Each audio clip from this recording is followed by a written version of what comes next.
নদীতে ঘুমিয়ে থাকা জলপরীর ঘুম ভেঙে গেল। এ কি এমন ভাবে কে কাঁদছে নদীর ধারে? গিয়ে দেখি তো। জলপরী নদীর ধারে উঠে এসে দেখে যে মিনা নদীর ধারে কাঁদছে। মিনাকে কাঁদতে দেখে জলপরীর ভীষণ মায়া হলো। এ কি, মেয়েটা তো দেখি এখনো কাঁদছে। বিধাতা, কেন তুমি ওদের মাকে কেড়ে নিলে? যে করেই হোক এই মেয়েদের দুঃখ আমাকে যেভাবেই দূর করতে হবে। জলপরী এই কথা বলে মিনার দিকে তাকাতেই চোখ পড়লো মিনার সৎ মায়ের একটা শাড়ির দিকে।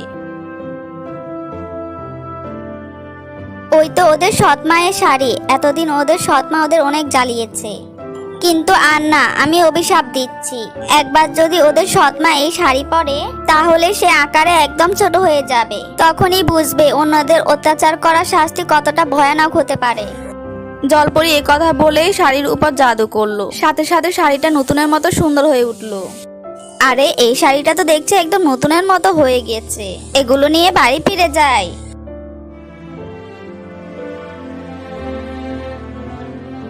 এতক্ষণে মহারানী আসার সময় হলো। দে আমার শাড়িগুলো, আর যা, তোদের দু বোনের খাবার তোদের ঘরে দিয়ে এসেছি, সেইগুলো খেয়ে এবার আমায় উদ্ধার কর। যাই বলি না কেন, মেয়েটার গায়ে বেশ ভালোই জোর আছে। শাড়িটা এত সুন্দর করে কেচেছে, মনে হচ্ছে একটা নতুন শাড়ি। আজ বরং এই নতুন শাড়িটাই পরি। সৎমা শাড়িটা গায়ে জড়াতেই দেখলো তার আকার ছোট হয়ে আসতে লাগলো। সে ভীষণ ভয় পেয়ে গেল। এই কি হচ্ছে আমার সাথে হঠাৎ করে? আমি ছোট হয়ে যাচ্ছি কেন? কে কোথায় আছো? বাঁচাও আমাকে। সৎমা জোরে জোরে চিৎকার করার পরও সেখানে কেউ আসলো না। তাই সৎমা কাঁদতে শুরু করলো। আমার কি সর্বনাশ হলো? কেউ যে আমার ডাক শুনছে না। আমার কি হলো? এখন আমি কি করি? মিনা, সীমা, তোরা কোথায় গেলি?